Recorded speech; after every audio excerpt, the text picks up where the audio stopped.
Richard Wilson threw this change on the floor and pointed at the man in the worn jacket. Get on your knees. Get on your knees.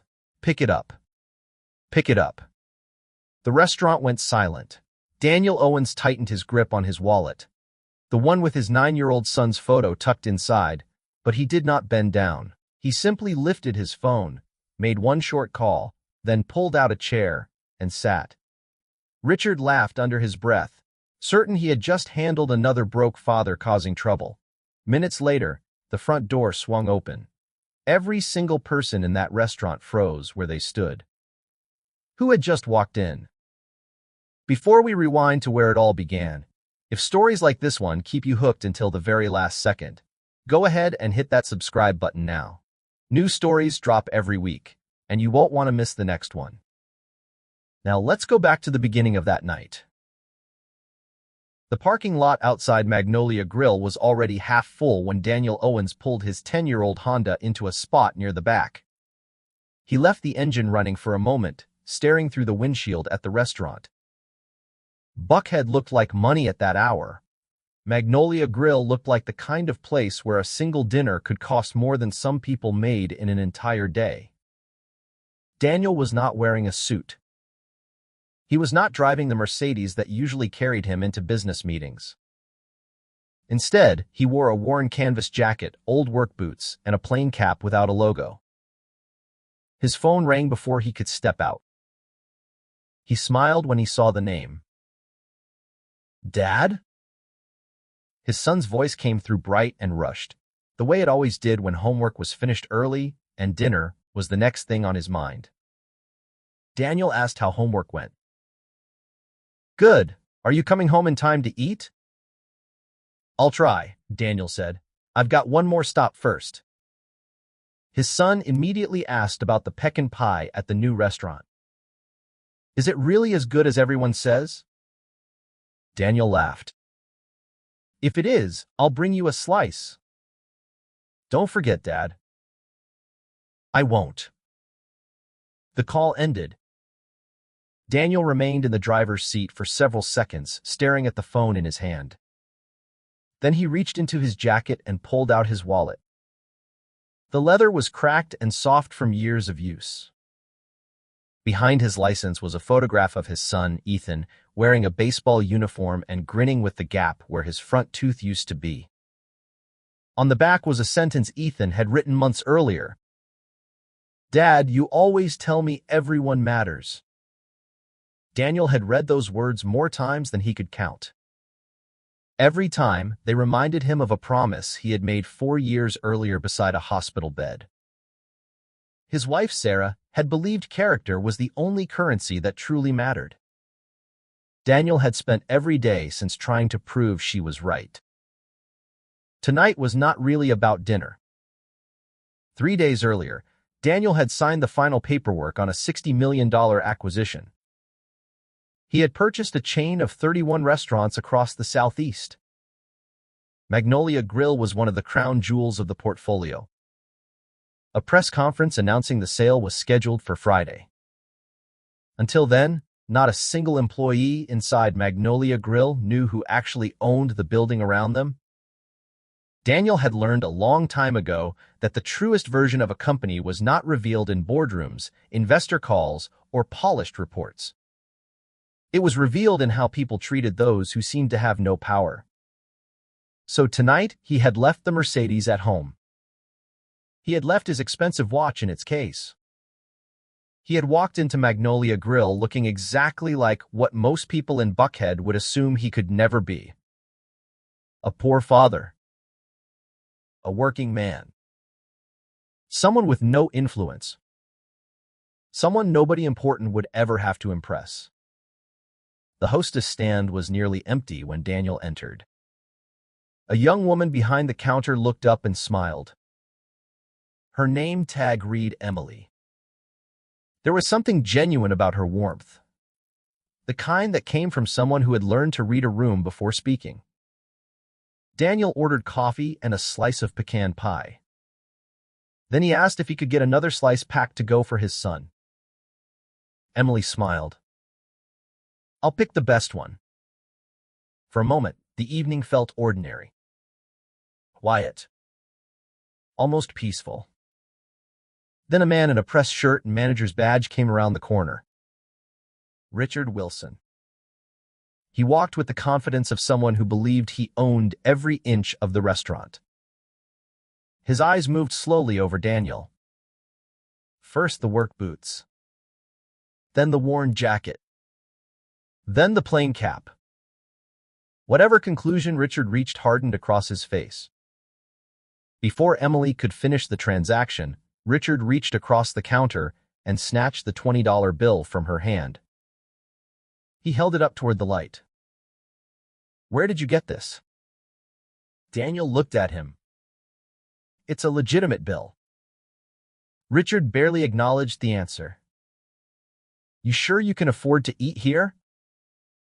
Daniel remained calm. "I'd like coffee, the pie, and another slice to take home."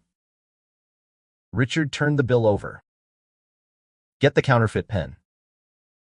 Emily hesitated. "Richard, just check it."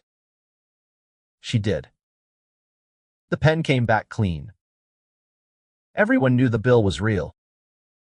Richard still didn't apologize. Instead, he looked Daniel up and down again. People walk in here looking like this sometimes and try to pass bad money, or they start making a scene so somebody else feels sorry for them and pays the bill. Daniel said nothing. He watched. That was what he had come to do. Watch. Emily kept her eyes down. Her hands moved faster than necessary. A security guard near the entrance shifted his weight. His name tag read Thomas. He saw what was happening. He said nothing. 2 nearby tables had gone quiet. Nobody looked directly at Daniel. Nobody spoke on his behalf. The counterfeit pen came back clean. Richard finally counted the change. He placed $7 on the counter. Daniel looked at it. "That's not right." Richard frowned. Daniel continued calmly. "From $20, the total leaves $11.50. Richard's face changed. "You trying to squeeze extra money out of the register now?" "No." "Then don't start an argument over pocket change." Emily finally spoke. "Daniel's right. The register was counted wrong." Richard turned toward her. "You want to contradict me in front of customers?" Emily lowered her eyes. "I can write you up for this shift." She went silent. "And I can cut your hours." Fear crossed her face. Daniel recognized it immediately. This was not new. Richard had done this before. People had learned that silence was safer than honesty. Richard looked toward Thomas. "Keep an eye on him." Thomas moved closer. Daniel's phone buzzed. He looked down. A voice message from Ethan. A reminder about the pie. Daniel almost smiled. For a moment, he considered walking out. He could call his head of human resources from the parking lot. Richard could be removed before the night ended. It would be easy. It would be justified. But Daniel realized that if he left now, he would only know what he had personally witnessed. One manager. One customer. One incident. He would never know how far Richard was willing to go with someone he believed had no power. That mattered more than the $11.50 sitting untouched on the counter. Daniel texted the babysitter that he would be late. Then he asked Emily for Richard's full name. "For a comment card," he said. With the name in hand, Daniel picked up his coffee and pie and moved to a small table near the back. He sat where he could see most of the dining room. He placed his wallet beside the coffee. Ethan's photograph remained inside. Richard glanced toward him. Apparently satisfied that the confrontation was over, he returned to the register. Daniel knew it wasn't over. He had made his decision. He was staying. From the back table, he could observe the entire rhythm of the restaurant. Servers moved between tables. A hostess seated a family near the window. Orders came out of the kitchen. Customers laughed. Water glasses were refilled. On the surface, it was an ordinary Tuesday night. But Daniel could still feel the tension near the front counter. 12 minutes passed. He drank his coffee slowly. He ate the pie in small bites. Richard glanced toward him every few minutes. Twice, Richard whispered something to Thomas. Then Richard sent Emily into the storage room to check whether anything was missing. Daniel recognized the pattern. A manager was building a case against a man who had done nothing except point out an error. He thought about the other 30 restaurants now under his ownership. How many had their own version of Richard? How many employees had learned to stay silent? How many customers had been judged before anyone knew their names? A compliance report could never show him that. This could. Finally, Daniel stood. He carried his empty cup toward the counter. Richard stepped directly into his path. I saw you on that phone. Daniel stopped. More than once. I was checking a message from my son. You were taking pictures. No, people like you come in, scope the place out, and come back later. Daniel looked at him. I didn't take pictures. Richard folded his arms. Empty your pockets. Daniel remained still. Why? To make sure nothing was taken. What's missing? Richard's jaw tightened. I don't need to know what's missing to know when something feels wrong. Daniel understood. That sentence explained everything. Richard had already decided what Daniel was the moment he walked through the door. Thomas shifted uncomfortably. He knew this was wrong. He had worked security long enough to recognize the difference between a legitimate concern and a manager searching for an excuse. Richard snapped his fingers. Thomas. Thomas stepped forward. Daniel studied Richard for a long moment. Then he decided the fastest way to learn the truth was to let him continue. He emptied his pockets. First came his Honda keys. Then his wallet. Then his phone. Then a folded document from his inside pocket. The signed agreement for the $60 million acquisition. Richard didn't even open it. He pushed it aside. Finally, a small plastic dinosaur fell onto the counter. It was missing one leg. Ethan had left it in Daniel's pocket days earlier. Daniel looked at it. He remembered Ethan handing it to him that morning. Keep it safe, Dad. Richard barely noticed the toy. Instead, he grabbed Daniel's wallet. He opened it without permission. Ethan's photograph slid onto the counter. The boy's gap-toothed smile caught the light. Richard smirked. Pictures like that usually help when people can't afford their bills. Daniel's expression hardened slightly. Put it down. Richard held it a moment longer. Is this the boy waiting at home for pie? Daniel nodded. Richard looked at him. A real father works hard enough that his son isn't embarrassed by the way he looks walking into a restaurant. That sentence hit differently. Daniel thought about Sarah. He thought about the hospital room. He thought about the promise he had made. He held out his hand. Give me the picture. Richard finally put it down. Nothing had been stolen. Nothing had been found. There was no reason for any of this. But Richard wasn't finished. Several customers were now watching. The restaurant had become quiet. Richard reached into the register.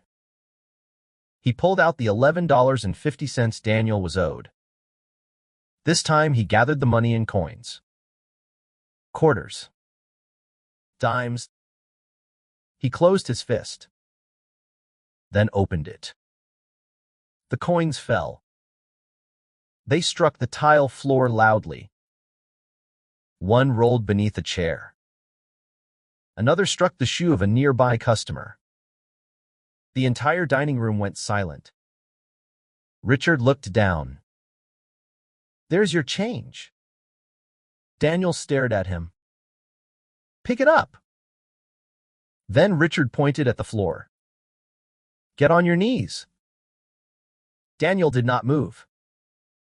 Richard smiled. "Might do your boys some good to see what happens to people who forget their place." The photograph of Ethan slipped from the counter. It landed among the coins. Daniel looked down. For half a second, memories came rushing back.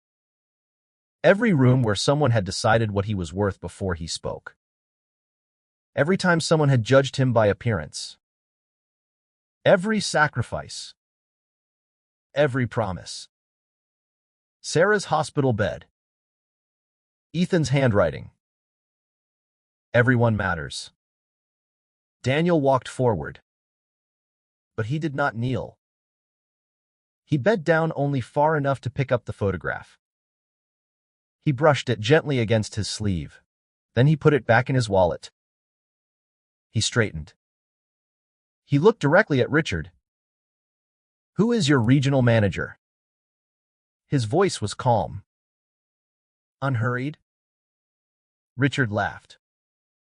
"Patricia Davis." Daniel waited. Richard continued. "She'll take my word over yours any day." "Are you sure?" Richard's smile faded slightly. "She trusts me." Daniel picked up his phone. He found a number. He called. The restaurant watched him. When the call connected, Daniel spoke only a few words. "Patricia, it's Daniel. Get to Magnolia Grill now." He ended the call. Richard stared at him. Then laughed again. "You really expect us to believe you know Patricia?" Daniel said nothing. Richard turned to Thomas. "Get him out." Thomas hesitated. "Thomas!" Still, the guard didn't move. Something about Daniel's call had changed the atmosphere. Richard's voice sharpened. "If he doesn't leave, I'm calling the police." Daniel remained seated. Richard pulled out his own phone. "You want to wait for the police?" He looked at Daniel. "Maybe you can explain to your son why his father got dragged out of a nice restaurant in handcuffs." That was the first thing Richard had said all night that truly frightened Daniel. Not because he feared arrest. Not because he feared his reputation. He feared Ethan hearing that his father had been humiliated simply because of the color of his skin and the clothes he wore. Daniel thought about leaving. Then he thought about the next father. Someone without a lawyer. Without a title. Without a corporate executive racing across town. Someone who would have no one behind him. Daniel picked up his wallet and keys. He pulled out a chair. He sat. "I'll wait." Richard stared at him. Then he called the police. Daniel folded his hands on the table. The coins remained scattered on the floor. The photograph was safely inside his wallet. Around him, people kept recording. Thomas stood near the door. Emily wiped her eyes. Nobody spoke. The minutes dragged. A young couple near the window stared at their plates. A man at the bar lowered his phone as though he wanted to speak. Then Richard looked at him. The man looked away. Daniel understood something.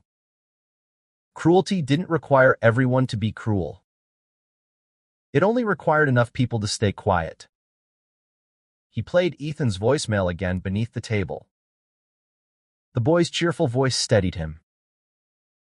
Whatever happened next, Daniel wanted to walk out of this building able to look his son in the eye.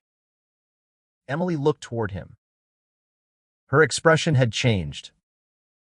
Earlier, she had been afraid. Now there was something else there. Resolve. Daniel caught her eye. He gave the smallest nod. He didn't ask her to do anything.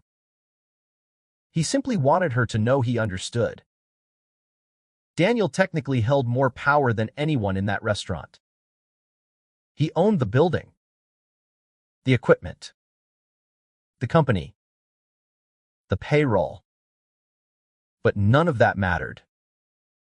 Nobody knew. He had chosen it that way. To everyone in the room, he was exactly what Richard had decided he was. A poor father. A nobody. A man about to be taken away. Daniel opened his wallet again. He looked at Ethan's photograph. On the back were the words his son had written. Dad, you always tell me everyone matters. Daniel remembered something he often told Ethan. Being right does not stop being right just because you have to stand alone while you are. He knew what he would tell his son about this night. Everything. Including the part where people watched and stayed silent. And he knew firing Richard alone would never be enough. The problem was bigger. Richard had created a culture where people were afraid to speak. That culture needed to be dismantled. A single termination would fix tonight. It would not protect the next father. Richard was still on the phone with the police when headlights swept across the restaurant windows. Every head turned. A black SUV pulled to the curb. The engine remained running. The driver's door opened. A woman stepped out. She moved quickly across the parking lot. Her blazer was only half buttoned. Behind her came a man in a dark suit carrying a leather folder. The atmosphere changed immediately. The young woman in scrubs lowered her phone. Richard straightened his collar. A smile appeared. Patricia. He moved toward the entrance. Thank you for coming so quickly. We've had a situation with a customer who... Patricia walked straight past him. She didn't even look at him. Her eyes were fixed on Daniel. Richard stopped. The man with her followed. He looked over the scattered coins. The counter. The room. Everything. Patricia crossed the dining area. She stopped in front of Daniel. Her voice was clear enough for the nearest tables to hear. Mr. Owens, I'm so sorry. I got here as fast as I could. Nobody moved. Richard stood frozen. His phone was still in his hand. The police call had been forgotten. Emily's hand fell away from her mouth. Thomas stared. The young woman in scrubs raised her phone again. Richard looked at Daniel. Mr. Owens? Patricia turned toward the room. Everyone, I'd like to make something clear. She introduced Daniel Owens as the founder and chief executive of Owens Hospitality Group. Then she revealed the truth. Daniel was the new owner of Magnolia Grill and the 30 other restaurants in the chain. The $60 million acquisition had been finalized 3 days earlier. Silence swallowed the room. Richard looked at Daniel's worn jacket, his work boots, the keys to the old Honda. Then he looked at the coins scattered across the floor. His face lost its color. Daniel calmly picked up the folded agreement Richard had ignored. He opened it. His name was on the final page. His signature was at the bottom. Patricia turned toward Richard. Did you accuse a legitimate bill of being counterfeit? Richard said nothing. Did you short a customer's change? Silence. Did you order him to empty his pockets? Richard's mouth opened. Nothing came out. Did you throw his change on the floor? More silence. And did you tell him to get on his knees? Richard looked around. There were too many phones recording. Too many witnesses. He couldn't deny it. His voice changed.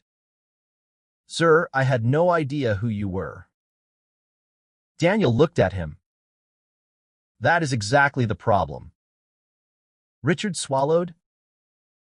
I didn't know you owned the restaurant. If you had known, Daniel said, you would have smiled. You would have pulled out a chair. You would have treated me with respect. Richard nodded desperately. Daniel continued. But the next black father who walks through that door wearing a worn jacket and carrying no title will receive the treatment you gave me. Richard tried to speak. Daniel stopped him. You didn't insult the wrong owner.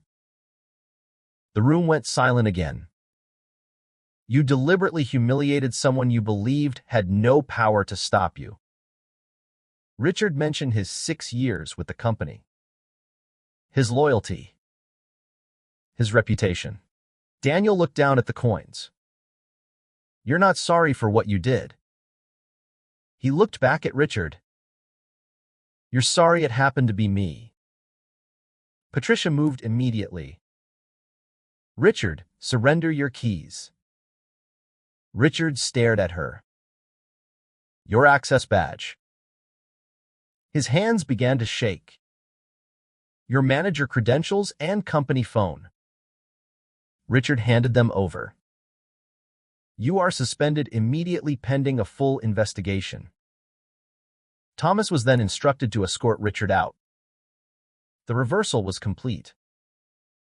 The same guard who had been ordered to remove Daniel now walked Richard toward the door. Before Richard left, Daniel reached into his pocket. He found a single quarter. He placed it beside the manager badge. Throwing money at a human being and ordering them to kneel isn't a misunderstanding, Daniel said. It's a choice. Richard left. The restaurant remained silent. Daniel turned to Thomas. You knew tonight wasn't right. Thomas lowered his eyes. I should have said something. Yes. Daniel acknowledged that. But you hesitated. Thomas looked up. That hesitation matters. Daniel did not fire him. Instead, Thomas was suspended from active security duties, required to complete new training, and placed under a formal review. A wrong order doesn't become right because the person giving it wears a manager's badge, Daniel told him. Then Daniel turned to Emily. She looked nervous. Daniel smiled. You told the truth about the change. I was scared. I know. He thanked her. No employee should ever have to choose between honesty and a paycheck. Emily was guaranteed protection from retaliation. After the formal review, she was promoted to assistant manager. She had earned it, not because she was perfect, because when she was afraid, she still told the truth. Daniel then walked toward the coins. He knelt. This time, nobody ordered him to. He picked them up slowly, one by one. He gathered the full $11.50. Then he dropped it into the tip jar. This belongs to the people who actually work for it. The young woman in scrubs had recorded nearly the entire encounter. She was 23 years old and finishing a long nursing shift. Later that night, she posted the footage online. She expected a few friends to see it. Instead, it exploded. The video showed Richard holding the $20 bill up to the light. It showed him accusing Daniel. It showed the confrontation. It showed the coins hitting the floor. It showed the order. Pick it up. Then it showed Patricia calling Daniel by name. Within hours, strangers across the country were watching. The phrase, "pick it up," became the most shared moment. A hashtag about justice began spreading. Thousands of people shared stories of being judged because of their skin, clothing, jobs, or circumstances. A local reporter named Lauren Taylor contacted Owen's Hospitality Group. She wanted a statement. During the interview, Daniel learned something that made the situation even more serious. Richard had been the subject of at least 3 previous discrimination complaints. All 3 had been buried. All 3 had been marked resolved. The person responsible for hiding them was a former regional manager named Robert Keaton. Robert had protected Richard for years because they were friends. Daniel ordered an internal investigation that same night. The findings were devastating. Richard was terminated for discrimination, customer harassment, and abuse of authority. Robert was terminated for concealing complaints and falsifying internal records. The 3 earlier victims were contacted. They received genuine apologies. They were compensated for what they had endured. And Magnolia Grill closed for 2 weeks. Daniel wanted to rebuild the culture, not simply replace one manager. He called management teams from all 31 locations together.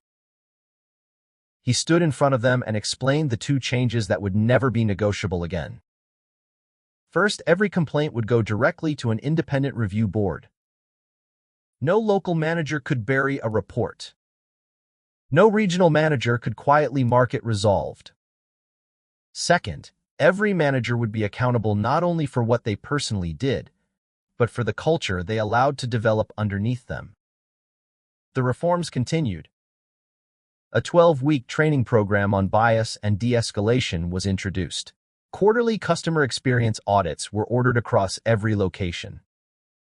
A small dignity commitment plaque was placed near the entrance of every restaurant. Daniel explained why. These rules aren't here because I'm the CEO. They're here for the next person who walks through these doors without a title, without a lawyer, and without anyone important racing across town to defend them. 6 weeks later, Daniel returned to Magnolia Grill. This time, Ethan sat beside him in the passenger seat. He wore his simple baseball shirt. His feet kicked against the seat as he talked excitedly about the pecan pie. Neither of them told anyone they were coming. A new host greeted them warmly. No one looked at Daniel's jacket. No one looked at his car. Emily, now assistant manager, recognized them immediately. Her face lit up. "Welcome back." Them toward their usual table near the back. Ethan ordered chocolate milk. Daniel ordered coffee. Then they split the slice of pecan pie Daniel had promised weeks earlier. Ethan noticed the old tip jar near the register. It was still full of coins. "Why do you keep that there?" Daniel looked at him. "Someone once threw those coins on the floor to humiliate another person." Ethan thought about that. "Did you pick them up?" "I did." "Why?" Daniel smiled. "Because I wanted to." Ethan frowned. "That doesn't answer it." Daniel looked at his son. I picked them up after that person no longer had the power to order me around. Ethan sat quietly. Then he asked the question Daniel had expected. Why didn't anyone help you that night? Daniel looked around the restaurant. He took his time. Sometimes good people stay quiet because they're scared. Ethan listened. But if everyone stays quiet, Daniel continued, the person doing wrong starts to believe they were right. When the bill came, Daniel handed Ethan a $20 bill. You pay. Ethan took it. He walked to the counter. Emily counted the change carefully and placed it in his small hand. Ethan looked at the money, then at his father. Daniel smiled. As they prepared to leave, Daniel asked him one final question. If you ever saw someone being treated like that, what would you do? Ethan didn't hesitate. I'd stand up. Daniel nodded. They walked outside together. Beside the entrance was a new bronze plaque. It read, "Every guest who walks through this door deserves to be treated with dignity." Daniel rested a hand on Ethan's shoulder. Together, they crossed the parking lot toward the old Honda. The same car that had carried Daniel into Magnolia Grill 6 weeks earlier. The same car that had once made him look powerless. Only now Daniel understood something he had wanted Ethan to learn all along. Respect should never depend on what someone owns. Dignity should never depend on what someone wears. And doing the right thing should never depend on whether anyone is watching. If you had been sitting in that restaurant watching a father ordered to kneel and pick coins up off the floor, would you have stood up for him, or would you have simply raised your phone and kept your silence like everyone else? That's the question this story leaves behind. And sometimes, the hardest question isn't whether we know right from wrong. It's whether we're willing to act when doing what's right costs us something. Because somewhere right now, another person may be standing in a room where everyone else is watching. Someone may be waiting for one person to decide that silence is no longer acceptable. And maybe that person will be you. If this story made you think about someone you might have walked past today, share it with someone who needs the reminder. And if you want more stories about quiet strength, fatherhood, dignity, and the courage it takes to stand up for someone else, subscribe and turn on notifications so you never miss the next one. Thank you for watching.